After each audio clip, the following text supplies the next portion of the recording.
Hi, Mary. I am so excited you're here on Sunsets with a New Happy Hour. It's such an honor to meet you this way and have a chat today. I read your book, by the way, Uncorked, in less than 72 hours. I flew Oh my through it. gosh. Yeah, it was so funny, so relatable, such a fast, digestible read, so well written. It really it sucked me in.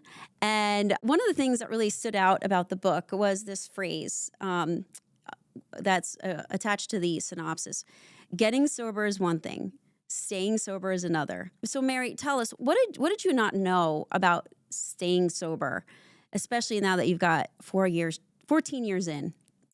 I thought it was just about quitting drinking. And then I thought that was it. That's all I had to do was not drink. But I didn't realize that I was drinking for a lot. Drinking was solving a lot of problems for me. It was solving social anxiety. It was solving boredom, stress, anxiety, loneliness, frustration. Like, it was my go-to solution for everything. So if you take that solution away, you're left with all the problems and no solutions. Um, so while quitting drinking was the first step, I just realized I had so much learning and personal development to do to be able to manage these big emotions without numbing them. Yes. Yes. Everything you said, it's exactly how I felt when I stopped drinking. And it is that little companion that is just there all the time. And it's Yeah, there when you're celebrating, it's there when you're sad, it's there when you're stressed out. It just can become so weaved in to regular life and really, absolutely. right? Everything from watching TV at night to hot tubbing to making dinner to obviously going out, getting ready to go out, like, it's everywhere. How long have you been sober? More than 5.5 years now. Wow, Yep. congrats. Yeah, thank you. Yeah, January 1st, 2021 was the last time I put alcohol in my Oh, a body. New Year's resolution. It was, just kind of a coincidence how it worked out that way, but it's just been the best gift of my entire life. Uh, I can't right? Same. Yeah, Yeah. yeah. So in your book, there's this whole theme around Fun Mary and Sober Mary. And both of them truly evolve through this book. And neither one of them is who she is when we first meet her. So tell me about both, those journeys with those labels that you've Well, used.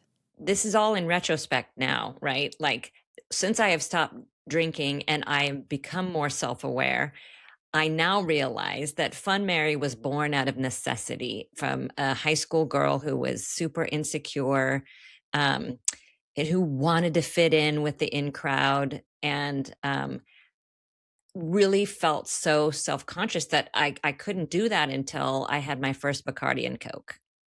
And that just was like, it calmed my nerves, it lowered my inhibitions, it made me take risks socially, and I developed this new persona of Fun Mary. And I could laugh easily and flirt and make conversation. I wasn't self-conscious at all. I kind of got out of my head, right? Like, people talk about food noise. Well, I just had a lot of noise. And it quieted all that. So Fun Mary became a necessary persona for me going forward. But Fun Mary had consequences. That first night, that first Bacardi and Coke night, I threw up in a cornfield, at this party in high school. And that kept happening. I kept having either throwing up or losing things or getting behind the wheel when I shouldn't have. So many times I should have had something really bad happen. And then it finally did happen when Fun Mary went to Ireland. I was doing a postgraduate year there, and I was trying to get to a party, and I was about 3 gin and tonics in, and I was following two guys, and I thought they had jumped over this wall to get, because the campus was surrounded by a wall. It was built in 1592, Trinity College in Dublin. And I thought they jumped over the wall. And so I'm like, oh, well, I'll follow them. And I tried to jump over the wall, but it was a 45-foot drop on the other side, and I crushed my heel and broke my back in 3 places and wound up in a hospital and a body cast for weeks and weeks. But I was like, that's not about alcohol. I was just trying to get to a party. I wasn't drunk because 3 drinks at that time was just, warm up for me. Um, so Fun Mary just kept having consequences, powering through. And, I was single for the most part. And I was a happy drunk. So nobody was calling me out on my behavior. And I've definitely found people who drank like I drank, to hang out with. So I got married for the second time when I was 39, and I had my kids at 40 and 41. And then at 45, I just realized like Fun Mary is blowing it as a mom and a wife. I was putting my kids in risky situations. I was straining my marriage. And I kind of had this midlife crisis of like, I can't do this anymore. Um, so there was a moment that was my line in the sand. And that was when I got blackout drunk in front of the kids. And my husband was like, I don't even remember how the night ended. And he was not in bed with me the next morning. And I said, That's it. Like, I never thought I would get to the point where I could make this decision to quit alcohol. I thought I was just going to have to live with it, but I scared myself so much in that moment that I'm like, okay, I have to quit. So luckily, I had a friend who had been in AA for 4 years, my only sober friend. And I called her up and she met me at a meeting. And so then I began the process of my sobriety, and then Sober Mary was born. But Sober Mary at first was no fun at all. I mean, I don't think I laughed for 2 weeks, and that's torture for me. I mean, my sense of humor is my badge of honor and it's how I get through everything. But I was just depressed and glum and freaking out, future tripping, as we say, about my life without alcohol. But slowly through AA and just through understanding alcoholism, and now they call it alcohol use disorder, I started developing the tools to enjoy a sober life. That's my long answer to your question. Yeah. No, that was all so great. You brought up so many great points. And actually, speaking of AA, I really love how you took us through the journey of that, of the steps. It was especially helpful. Something you said actually in the book about AA when you first got there and you were worried about having to, be resigned to this life of misery. I'm paraphrasing. Right. And I get that because when I first was exploring how to get sober, for me, I kind of went to AA kicking and screaming. I didn't walk in quite like you did. I didn't call a friend and say I need to go to AA. That fear that you felt about, Yeah. essentially is life over? Are we resigned to misery? Are we not going to laugh anymore? What does fun look like? It's terrifying. Yeah. It's really the fear of facing yourself. Yes. Oh, that's such a good way to put it. Yeah. So for me, I went to some AA meetings on and off. It wasn't clicking. It wasn't resonating. And eventually I stopped going, and then I found a different route. Think that did work for Mhm. me eventually, thank goodness. But I really appreciate learning about the steps, the way you walked us through it in the book. Is there, what would you share about the steps and how they helped you, especially now that, in these days in 2026, modern recovery has such a focus on emotional sobriety and regulating the nervous Mhm. system. So how would you connect those pieces? I mean, I think everybody should do the 12 steps. It should be like mandatory for everybody. If you want to get to know yourself and if you want to become a better version of yourself, the 12 steps really help you. I mean, out of the gate, step one is about admitting you were powerless over alcohol and that your life had become unmanageable. That was so difficult for me because I was like, no, alcohol doesn't control me. And then just picking apart my life and everything alcohol had done to me, it was true. And that act of surrender is such an important part of sobriety. I'm just realizing like this is not for me. It's an addictive substance. I became addicted. I can't become unaddicted. Like, if I go back to alcohol, it's gonna look just like it did last time or worse. So, having that realization, was really difficult, but also a relief. Like, okay, that's not even on the table for me anymore, you know? And then learning things like, accountability for my behavior, not being a victim, looking at what my part was in things, cleaning up my side of the street, you know, things like you can't tell your husband what he's doing wrong. You have to tell him what you're doing wrong and what you're going to do to work on that and let him take care of his stuff. Do you know what I mean? So just a real shift, a real um for me it was a real emotional maturity going through those steps. And then it really shifted my perspective on my relationship with my parents because I felt really let down by them for a number of reasons. And then with my sponsor, she just helped me realize like they came from a really compromised upbringing and they did the best they could, and they gave me all these gifts like lots of siblings, you know, a focus on education and sports and travel, um, and you know maybe they weren't emotionally unavailable for me, which was the only thing I was focusing on, but I hadn't appreciated everything they had given to me and to give them a break. Like, nobody says parents are perfect, you know, you don't have to pass a test to have a baby. So those are just some of the things I would say. And then just like, I think it's step 10 or something that's, um, when I do something wrong now, admit it promptly and do the next right thing. Like, just that right there is a game changer on how to conduct yourself. Yeah, that reminds me of I teach about a concept called noticing and noticing, when I'm getting dysregulated. And because when you get dysregulated, you're being run by your emotional brain, and your emotional brain is not logical, and it doesn't have that capacity for reasoning and regulating emotions. And now when I notice if I'm getting dysregulated, and then it gives me this space that I can respond to a situation instead of react. Oh my gosh, that's so huge. I'm such a reactive person and I'm getting much better, but yeah, that's a big one. Yeah. It My husband is also very reactive, and that is not a good combination. Oh.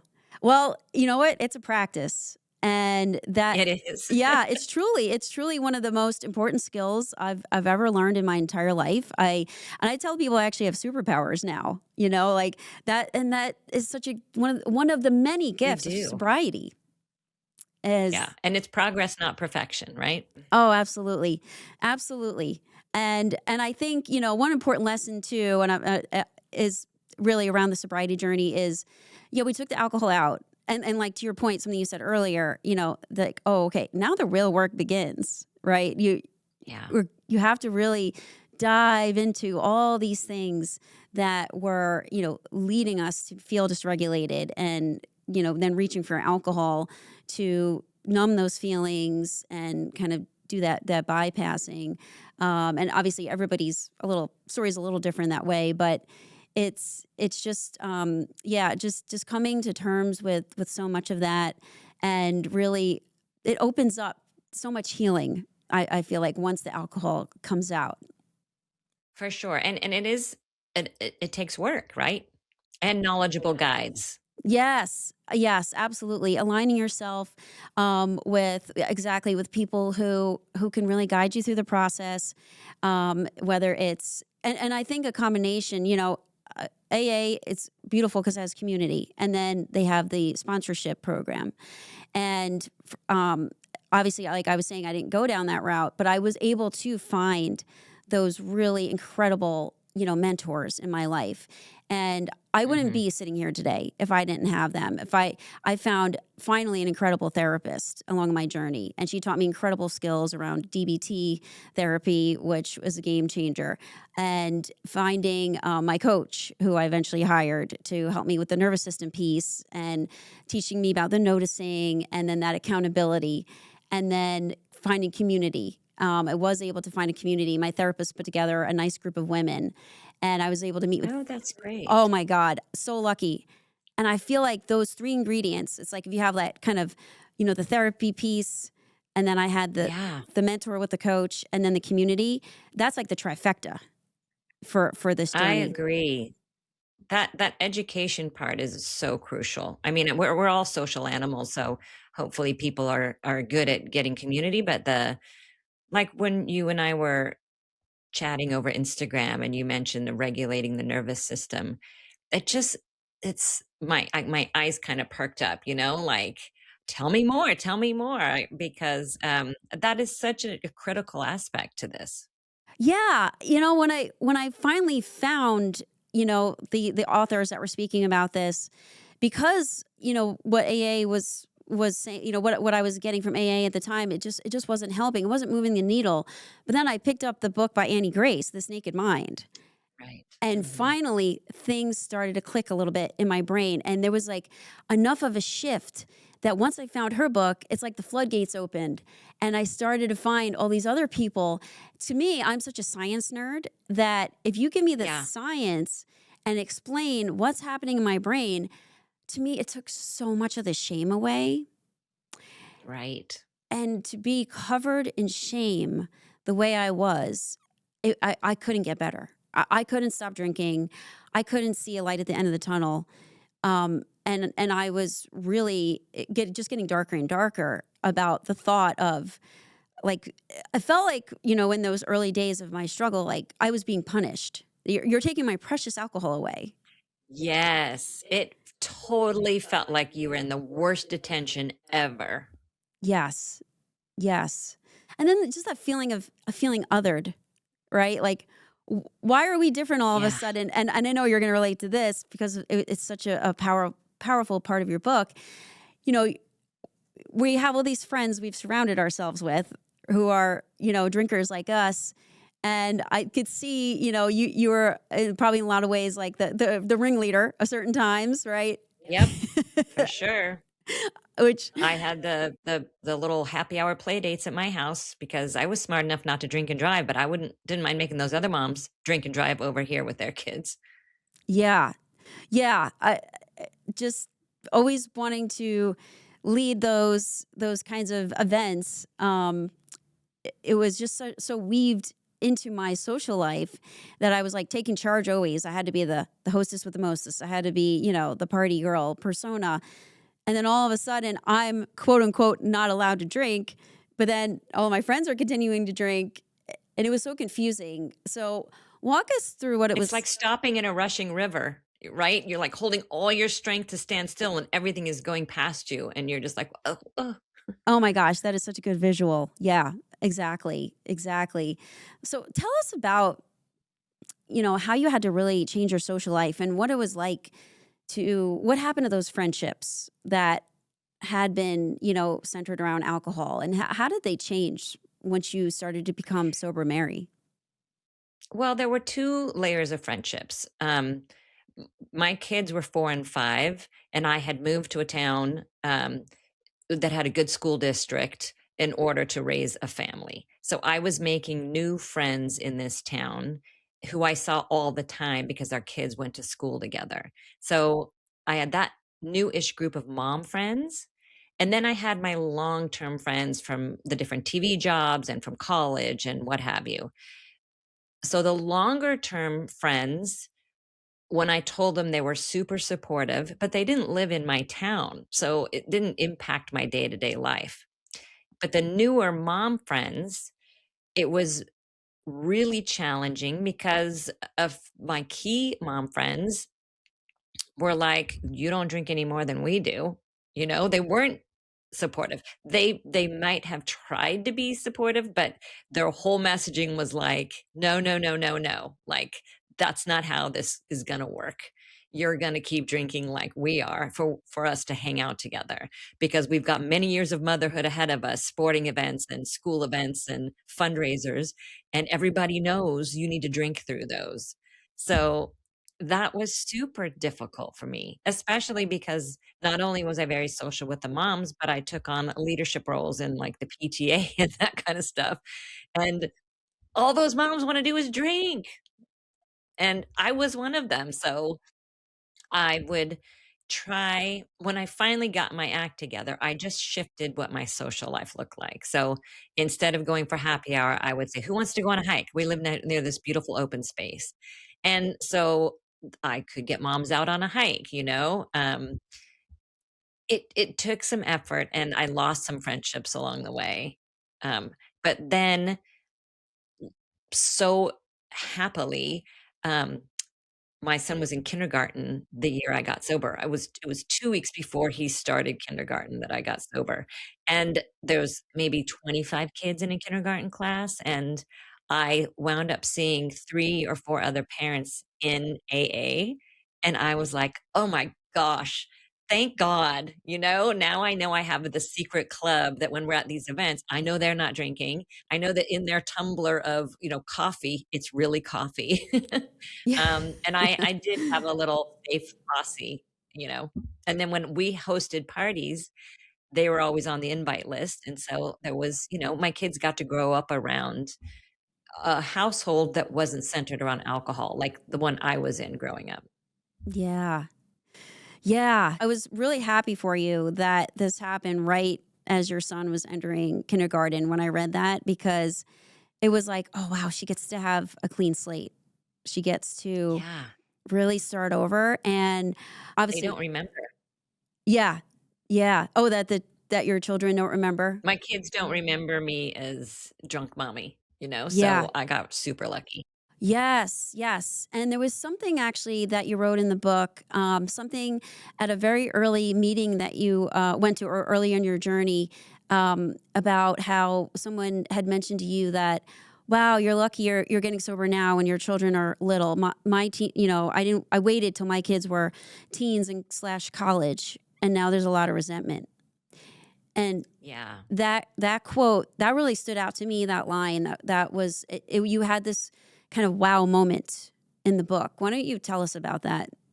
Yeah, I mean, when I would go to the meetings, part of the benefit of going to the meetings are meeting other people who've gone through what you've gone through, or if you had continued drinking, represented what you might put yourself at risk for, you know, because um, the way I understand alcohol use disorder is it's a progressive disorder. So if you keep drinking, things are just going to get worse. So none of those things had happened to me yet. You know, I hadn't lost my marriage. I hadn't you know, had to have custody battles. I didn't get a DUI, you know, but these rooms are filled with people who have had those consequences and you hear their heart breaking when they're sharing those stories. And it is just a great way to ground yourself into like, yep, I made the right choice. I didn't need to have giant consequences. I just needed to know that this was going nowhere good and my life would be better without it. Yeah, and again, that's where community is just so valuable. And seeing different people at different stages who went through different things, but you can really put yourself in their shoes. If Yeah. you might feel differently if you had waited another decade or so to stop drinking, and you're Oh, that would have been the worst.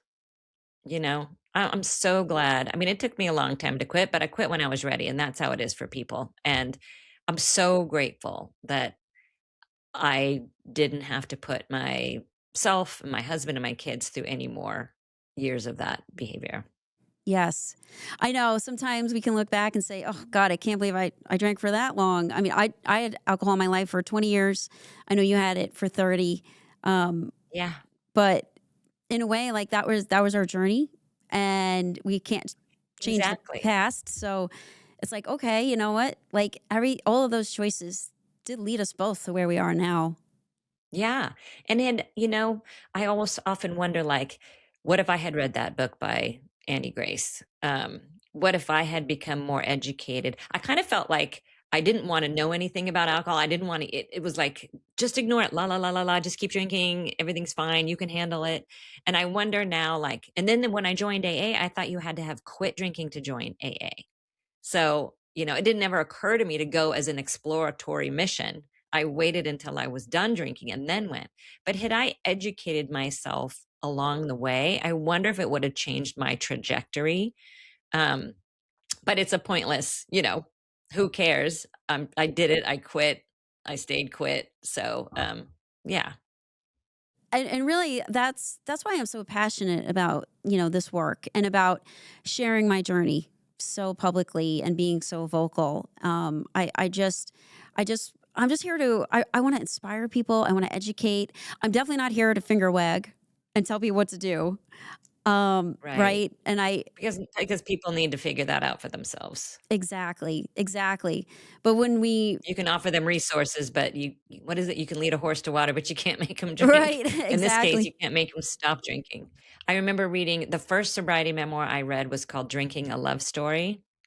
And I related to this woman so much, and I didn't even know that I was doing this until I read that she did it. And so she worked, um, I think she maybe had worked in newspaper or something.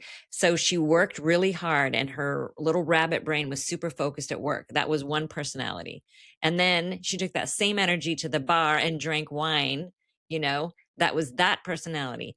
And there was 10 or 15 minutes in between the office to the bar where she was her real self, and that was self-doubting and insecure, and she was so uncomfortable with that self. She either had to be in the work world or the drinking world. And I'm like, that's me, because when I was at work, I didn't need any substances. I was so focused and got such a buzz off of working hard and that community and collaboration. Um, but then the minute I was just sitting around like, do, I'm like, nope. All those voices in my head were like, you're not good enough. You should be doing this. You should be doing that. And then I'm like, oh, I know how to quiet that. Have a drink, have another. That all quiets down. It makes sense. A lot of us who are so, go, we work, we do all these things, and to sit to sit with ourselves, that can feel really uncomfortable. A lot of people out there just don't like to sit with themselves. Because it just brings up a lot of uncomfortable feelings, especially in this day and Yeah. age with devices. I kind of feel like it's really gotten worse. We don't really have to be bored anymore. We truly don't. Right. Right. And Right. it's There's no standing in line just looking out, you know. You always got your exactly, phone. exactly. And alcohol, yeah, it's a great way to distract that noise or quiet that noise. And I know that, in fact, something you had said on your guest forum was about how when you took alcohol away in the beginning, it was like the volume on that noise got louder. Yeah. Yeah, it was so uncomfortable, you know? And I started learning words like rumination, you know? Um, that I'm a big ruminator. And so to quiet the mind, and then, you were mentioning regulating the nervous system, and it just like that just clicked for me. That's exactly what I was doing with alcohol all those years, even though I didn't realize that's what I was doing. And now it's a continual growth to learn how to manage that without alcohol. Exactly. Exactly. It's a lot of us aren't taught in school, or not taught in our family of origin ways to regulate ourselves. And in our society, it's been so alcohol soaked, so to speak, for so long. Yeah. It's just the go to. It just in our society, it's just become the automatic thing, and it's just so normalized to reach for that. And but then when I look at the nervous system side and the neuroscience side, when you start shifting that ability to regulate your emotions to an external substance like that, it's like that part of our brain, it atrophies. We're just not Mhm. capable of doing it because we reach for that over and over, and then the brain, it just wants to conserve energy. And then we've got this concept called neuroplasticity, and it starts building these neural pathways, kind of like this little highway system in there, and it builds those roads, those little highways, based on what we repeat. So when we, Right. right? And even if we can't put words to what we're doing, but if we keep reaching for alcohol or something like that, over and over and over, especially to regulate the nervous system and to quiet things, it just becomes, literally ingrained in our mind. And that's one of the reasons why stopping drinking can be so hard, because you've got these highways in your road that you've built for decades. And now it's like, now you're telling your brain, well, we're not going to go down that road anymore. And it's like, what are you talking about? I built that road for you. Yeah, and You repeated it over and over. and the dopamine hit you get from alcohol, you know? So running around sober without dopamine was like, "Ugh, what do what do I do now?"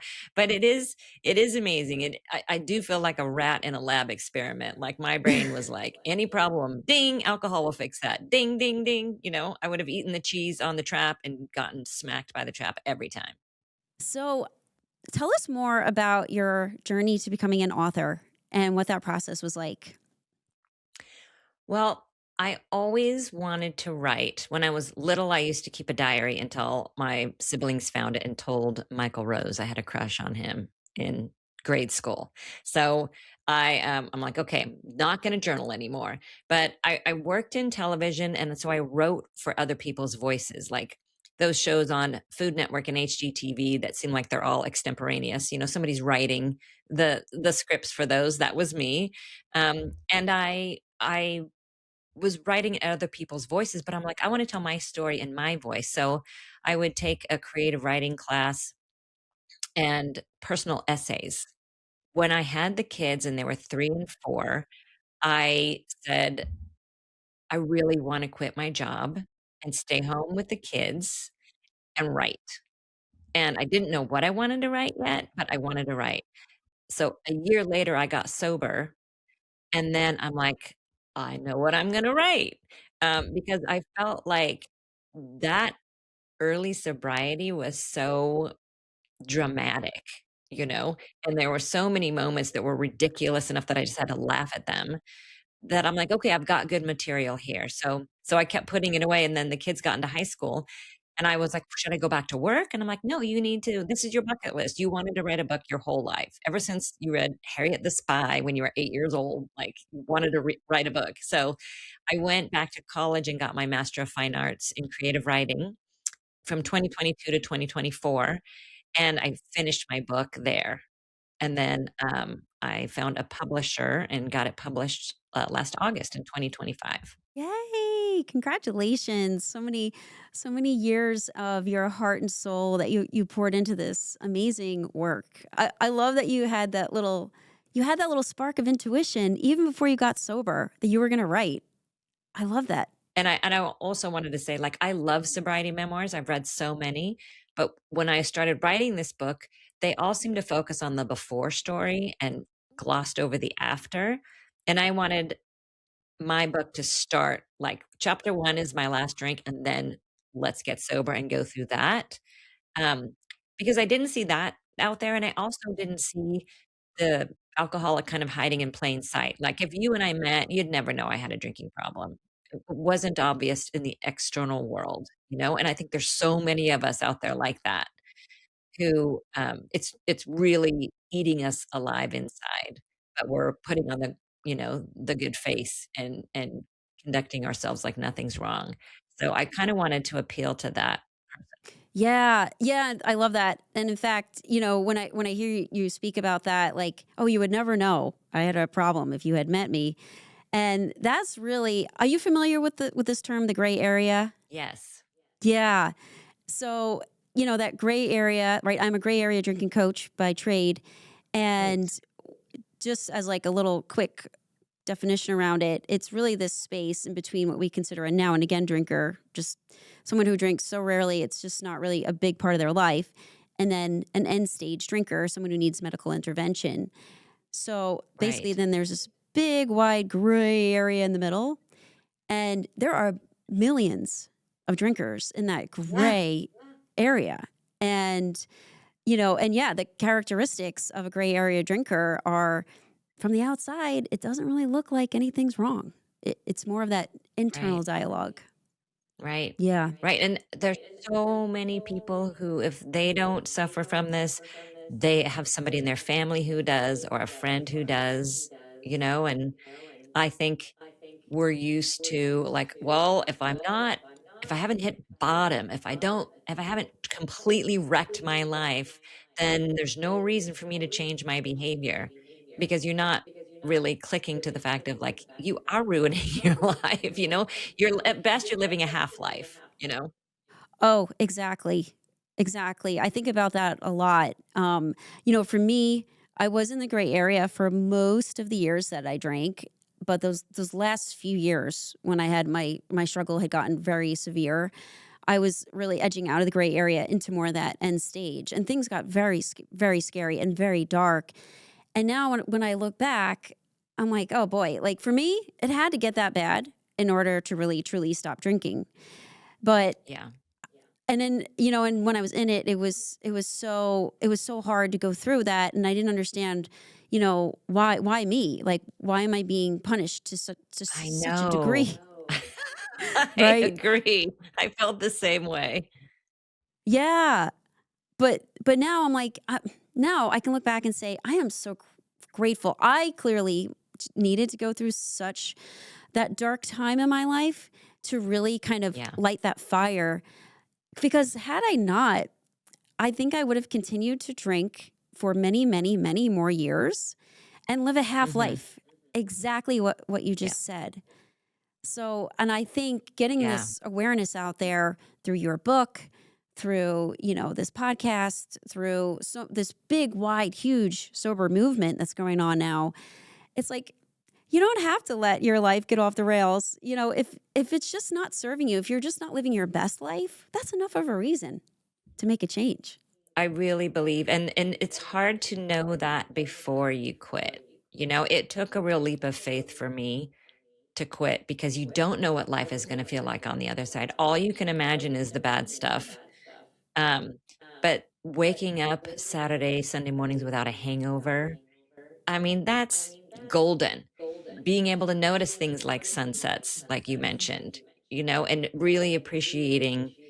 It's like you start seeing in color again and you start exploring who you were before drinking became your be all end all, and little hobbies and interests. And now, when I make plans with somebody, I keep the plans. I don't cancel them because I'm quote unquote sick. You know what I mean? Just there's so Oh, many yes. layers to it that are great. Yes, so true. Oh my gosh. So, I've been looking at the book.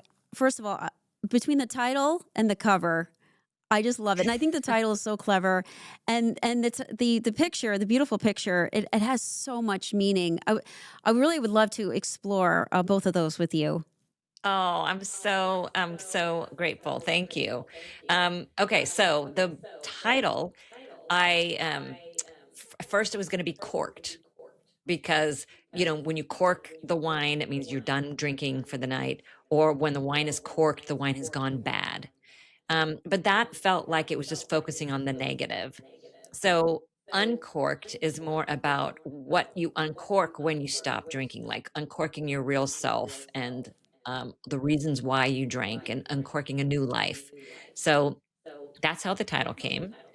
And then the cover, that represents me at 23. I used to have really red curly hair, um, falling off of that wall. And the holding on to the O, I wanted that O dropped so you knew that it was a problem. But also the O kind of looks like a life ring. So it's kind of like a It climbing up, does. like grabbing the life ring, but it's also falling off of that wall in Ireland, and then I wanted that glass of wine to be supersized because it in my life, it was a supersized thing. And in fact, I'm more of a Chardonnay drinker, but that color wasn't gonna pop on the cover, and I liked that the red wine looked more like blood, which was reflective of that fall. Oh wow. Yeah, so much richness there that with the between the title and the cover. Oh my gosh, I love that. Thanks for kind of giving us the behind Yeah, behind the and it hood. was a fun family chore. My daughter helped me design the cover, and my brother-in-law got involved, and then we handed in our work to the real cover designer, Alicia Feltman, and she made it all pretty.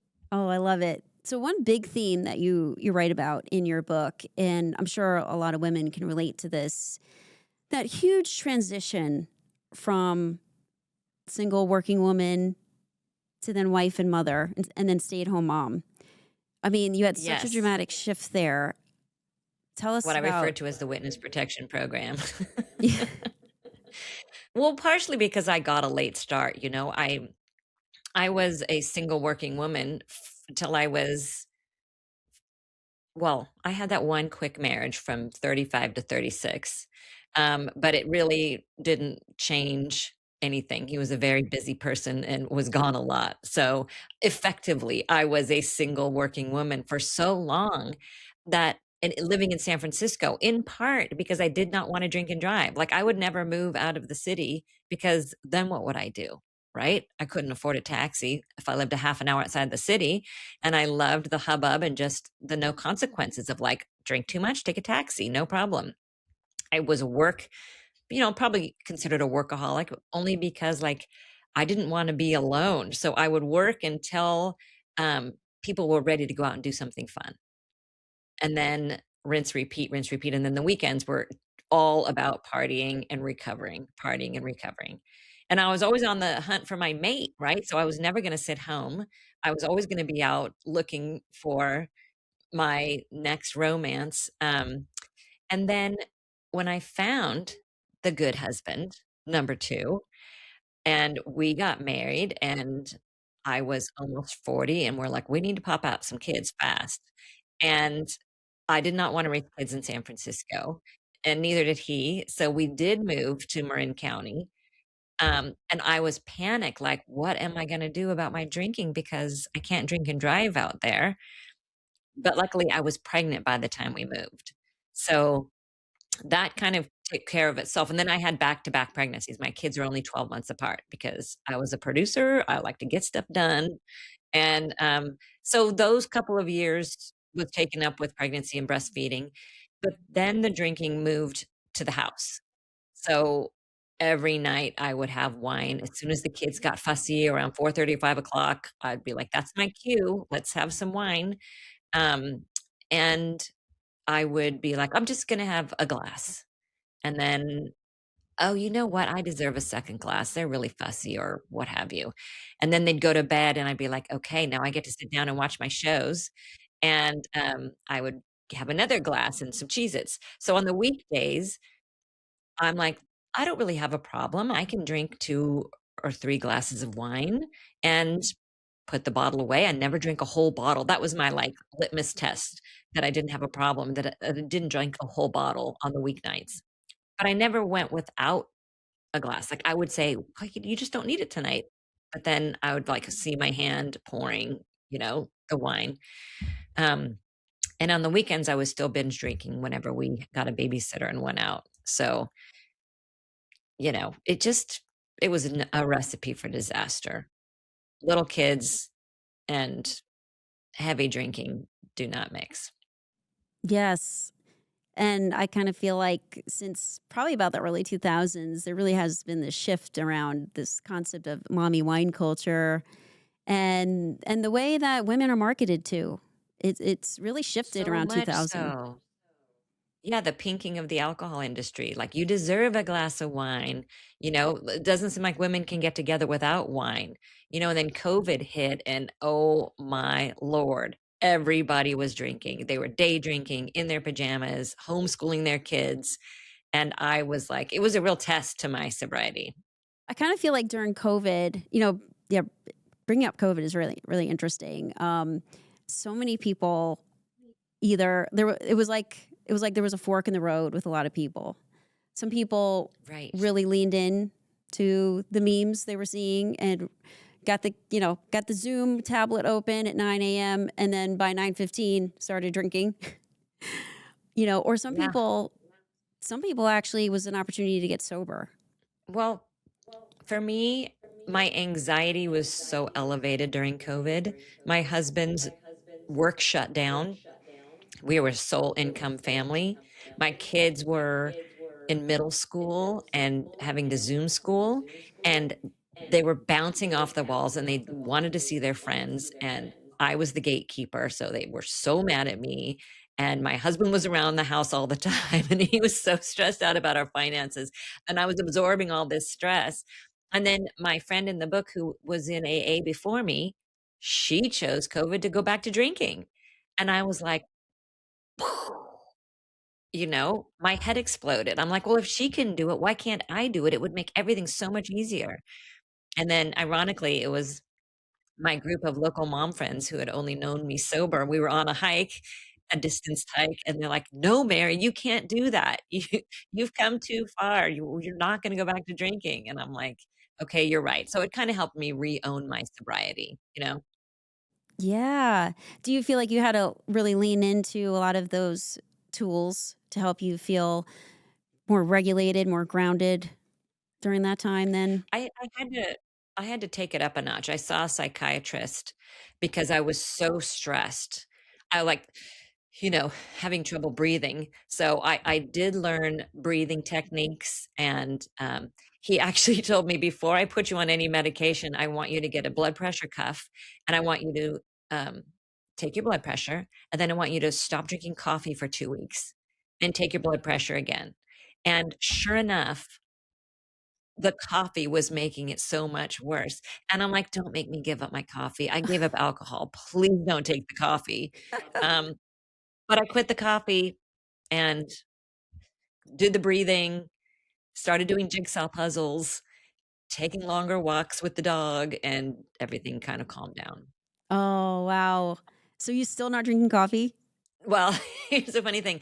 I had not touched coffee until about a week ago when, I don't know if it's menopause or what, but I've been so tired and so brain foggy, and then I read in AARP magazine this quiz on how old are you really, and then it said 2 cups of coffee a day can you know, you can live 2 years longer. It helps mental acuity and blah, blah, blah. So I'm like, "Okay, I'm gonna go back on the coffee." But, I'm just trying a little bit. Oh, that's so funny. I actually didn't start drinking coffee till I stopped drinking alcohol. Really? I Yeah, I was never really a coffee drinker, and then but then, at brunches, I just realized, like, oh, if I get, like, a fancy mocha or a fancy Yeah, latte. cappuccino. Yeah. Yeah, a fancy latte, it was like, oh, because I was really trying to get away from the mimosas that I was, so used to having, Yeah, you need and something. There's an oral fixation there that needs to be treated. yeah, exactly. In your book, I noticed that you started ordering a lot of sparkling water, and tell everybody what instructions you would give the waiter. Oh, yes, I tended to go cranberry juice, club soda with a lime in a stemmed glass, and the glassware was the most important part, and if you didn't call it out in a stemmed glass, it would come in like, a regular water glass or something, and the stemmed glass made me still feel special. I love it. Yeah, I love this evolution of mocktails in general, and how we're seeing mocktails like everywhere we go now. And I mean, Right. you quit so long ago, 14 years ago. I think O'Doul's was There were probably no it. And Shirley they Temple's. were there was nothing. Yeah, it was Shirley Temple or a soda or, that's when I came up with the cranberry and soda, and at least one time, somebody thought when I said cranberry soda that I meant cranberry vodka, and I would, like, take twice in my almost 15 years of sobriety, I've been served an alcohol drink, and I took 1 sip and I'm like, "Oh my god," like, now they taste so strong. So, Mary, now that the book has been out for, well, how long? Tell us how long it's been out, and what has it been like sharing it with the world? It's been out about 8 months, and I have to say the reason I wrote the book was to connect with people who were struggling and hopefully give them hope, and that's the message that I'm receiving, and it's so rewarding, so gratifying. I had one woman reach out through Facebook and say that she had tried to quit drinking, but she couldn't make it stick, but after reading the book, she was gonna try again. Um, which was amazing, and another woman said she was at the auto mechanics in a puddle of tears because she just finished the book and she felt like I wrote her story, and, it was so helpful for her. And then I've had friends who have gifted it to people in their lives who either needed it or who had a partner who needed it, and they're saying they've learned a lot, just to help them understand the person in their life who is struggling with alcohol. Like, it gave them a really good insight to how difficult it is and that it's all on the inside. It's an inside job. They thought, like, just them drinking or not drinking was it. They didn't realize that it was an ongoing challenge to stay not drinking, and what the thought processes are that go through your mind. So yeah, I've been getting really nice feedback. So far so good. Yeah, that's wonderful. I know, like sharing our stories, it's so rewarding. And I love that you were able to, really sit down and explore that journey that you went through to help inspire people. And I mean, as I was reading it, there were just so many moments that jumped out. And I was like, oh, yeah, that was me. She gets it. Like I was totally in that situation, especially the social situations. And, walk us through, you really do such a good job of walking the reader through those first with a lot of those social situations. Right. So walk us through a lot of that or tell us about it now. Right. Well, first I want to say I thought I wrote this book for women, but men have told me it's my story too. So I was like, oh, fantastic. That's so great to hear. But yeah, those first, gosh, I remember the first it was a preschool party I was going to. It was a going away party for a family, and I had been advised to like bring something to drink that's non-alcoholic that you would enjoy, but I never drank anything that wasn't alcoholic. It was either coffee in the morning or alcohol. So I went to the market, like where I went all the time to buy my wine, and I'm like, where are even the non-alcoholic drinks? And they had to point me to the aisle. Um, and I wound up getting this like bright pink kiwi, strawberry kiwi vitamin water or something. And I felt like I was wearing this neon sign that said, I'm not drinking alcohol. I've got a problem. And people came up to me and they're like, what is with the vitamin water? What is going on with you? So I felt really exposed and really like a deer in the headlights, because I didn't want to come out. I was brand new. I didn't want to tell them what was going on. And then I got a little craftier and started just using one of their glasses, and trying to disguise my drink. But I remember going to another party and I didn't know anybody at this party and having to make small talk sober. I mean, I just felt like I walked in naked and everybody was just staring at me like, what are you doing here? What do you got to offer? And I was just like tongue tied. So then I started like reading the newspaper before I went out to come up with conversation starters. It was ridiculous. I was so in my head and I was so convinced that everybody was staring at me. And finally, my sober friend Katie's like, nobody's looking at you. Nobody really cares. They just want to know that they can have their drink. They don't really care what you're drinking. Yes, I'm really glad you brought that up because we do feel like if we're all of a sudden not drinking, that we're somehow shining a spotlight on us, and that we walk into a room and everybody's just looking at us. Yeah.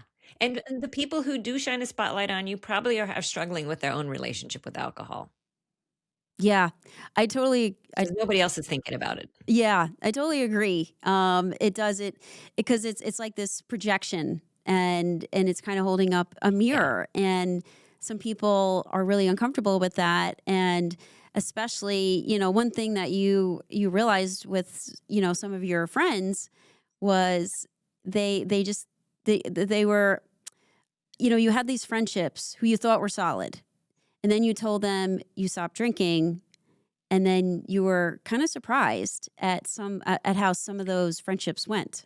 Yeah, I mean, I was pretty much ghosted, and they started hanging out without me. I had introduced these three women to each other, and I thought I was the glue to the relationship. And I remember picking up my kid at one of their houses and seeing a picture on the refrigerator of the three of them and their spouses at like they'd had a gathering at one of their houses without me, and I was just like, it was a gut punch. So I don't want to sugarcoat it. It was really painful. And then just having to realize like some of these friendships are gonna disappear. And that means they were drinking buddies. That means those weren't real true friendships.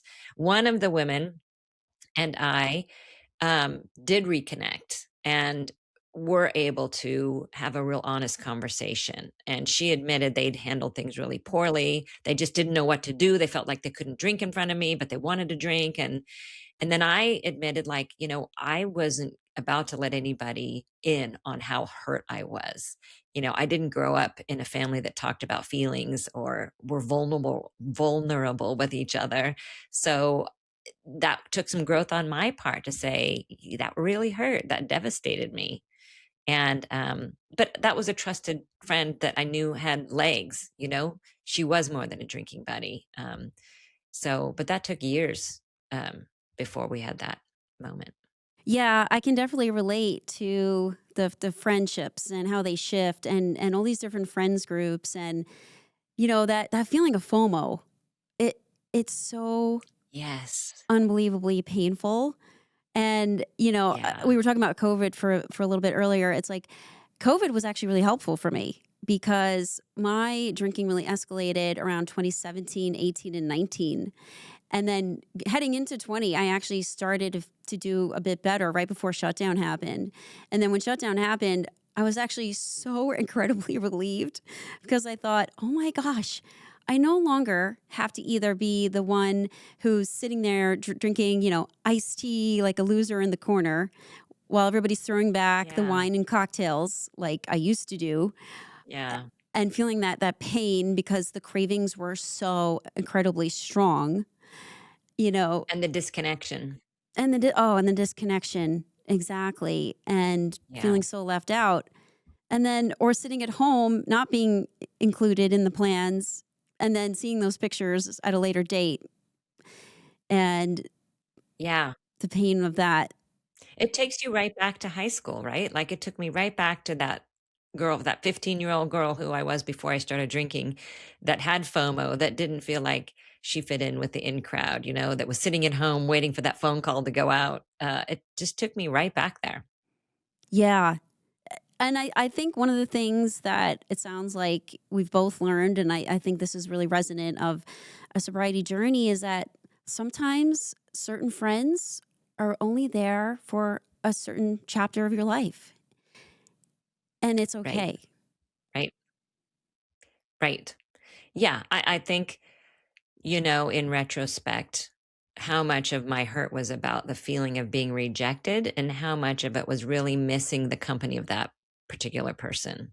Yeah, when we stop drinking, it it tends to change our relationships.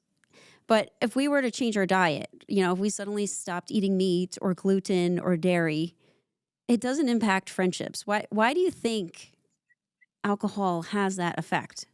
That's such an interesting question.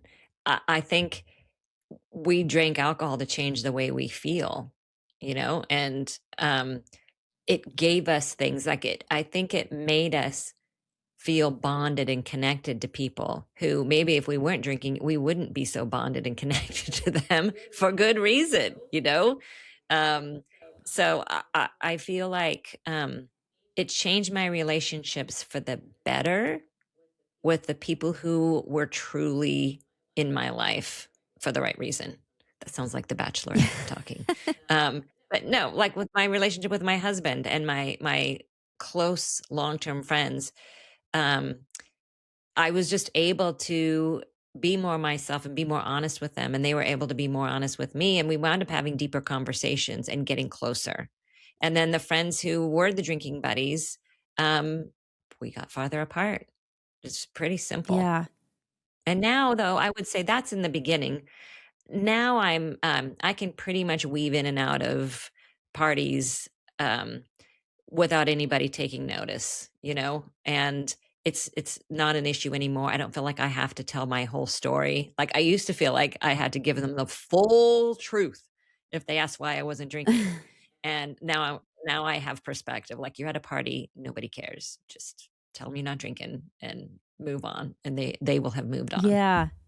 Yeah, when I talk to people who are on this journey, whether it's a client or just someone in my personal life, I tell them you can tell people as much as you feel comfortable, and that is Yeah, totally okay. And how you feel at this stage is going to will be different than how you feel months, a couple years down the road, and right. that's all okay.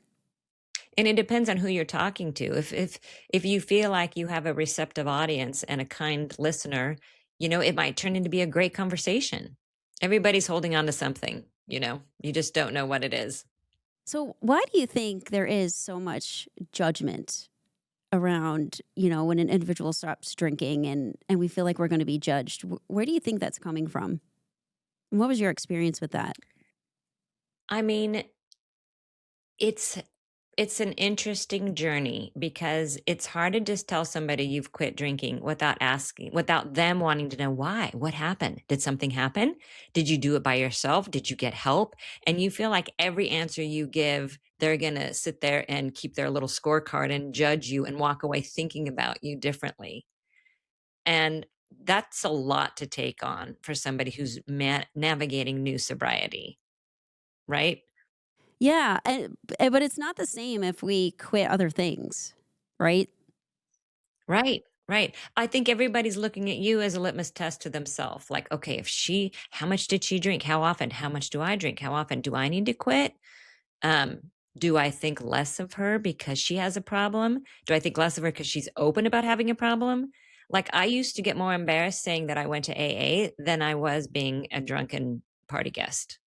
Yeah, isn't that interesting? We can have those moments where we're drinking, we're blacking out, we're being totally out of character, and yet that is preferable to walking into a room and saying, I have a problem with alcohol or I'm going to AA now. Yeah, it's more socially acceptable to be drunk than it is to be taking care of your health. Absolutely. Tell me what it was like to, you obviously, like, we've talked about the friendships and how that changed. What about telling your family? Well, so I knew if I told my family, and when we say family, I'm talking about my mom and dad and my siblings. When I knew if I told them, I had to be sure that I was done because I grew up in this family where we're not quitters. If we say we're going to do something, we're going to do something. And there was alcoholism in my family. Um, my dad's mom was an alcoholic, long passed away. My sister 12 years older than me who lived on the opposite coast had gotten sober 12 years earlier, but it was never discussed, you know. I had a couple of uncles who had drinking problems, but they were long dead. So when I came to my family and told them, I had to be airtight on my decision. Plus, I had this special connection with my dad where I was his bartender's assistant ever since I was little. And that was our special one on one time. And my dad was always in his best mood when he was playing bartender. When he was making drinks for the family cocktail hour, he was, light-hearted and singing. And there was a lot of times where he could be brooding and want to be left alone. So I was really, worried about our connection. Like, if I told him I couldn't drink anymore, I really felt like on an emotional level, we would be disconnected. I mean, obviously, I knew he would be like, "Okay, good, you did the right thing for yourself," but our relationship I thought was gonna suffer. And so I started working my way up to the difficult one. So I started with my sisters. They were easy, they were supportive. They live, nobody lives near me, so I don't see them on a regular basis. Then I told my brothers, and they were a little bit more like, "Well, tell me about it. What happened?" "Okay." "Oh, you're going to AA? Really? Like, how often?" "Still?" And so that was a little harder, but they were supportive. And then my I went to tell my dad and I was so nervous. I just thought this was going to change everything, and I called him, and we didn't talk about feelings or anything in my family. So I called him and I said, "Dad, I want to let you know why I wasn't drinking last time I was home." And he's like, "Why? You don't have to tell me." And I was like who responds that way? You know what I mean? And I go, "But I want to tell you." And he's like, "Oh, okay." And I said, I stopped drinking because I have a drinking problem." And he goes, "Okay, okay. Well, then from now on, we'll pour you an apple juice or something." And I'm like, "Okay." And that was it. The conversation was over, and I kinda wanted to get into it with him, and, he was like, "That's enough emotional conversation for me. I can't handle it. We need to talk about something else." And my mom had started having cognitive difficulties, so this was more of a conversation for my dad and me. And my mom at that point probably wouldn't have grasped what I was saying anyway, you know. Yeah. What was it like for you to get that reaction from him? I tried to brace myself for it and tell myself this is how it was going to go down. But it still hurt. It's still like it was such a big deal to me. And I wanted to share that with him. And I wanted him to, you know, ask me a question. How does it feel? How's it going? But in his mind, because this is the way he is, if something's a problem, you cut it out and then you move on. So I think he expected it to be the same for me, even though his mother was an alcoholic, even though whatever, they probably never talked about it either. But then throughout your journey, you did through the work you did, the healing and the steps, you did land at a different place in the book. Yes, for sure. I through working on the steps, I realized we did have other things to share, photography and other things that we had in common. And I realized, for my father, those cocktail hours were more about family. They weren't really about the alcohol. And he was so happy because his family was around and we were all going to sit around and chit chat for an hour.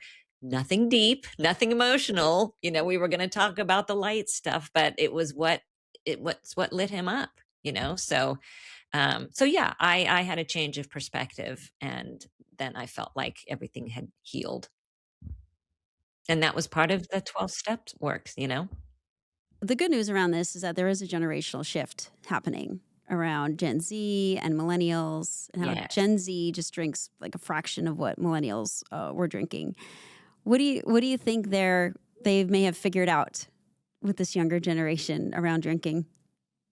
That's a great question. I mean, I remember when I was in high school, there was the advertising, Mothers Against Drunk Driving. Do you remember that? And I felt like we were given an education that alcohol was bad, and we completely ignored it.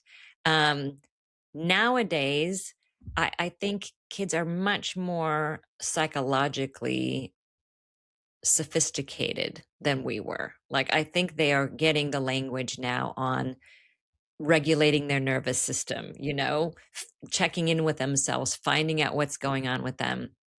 I do believe the statistics that there is less alcohol among that generation.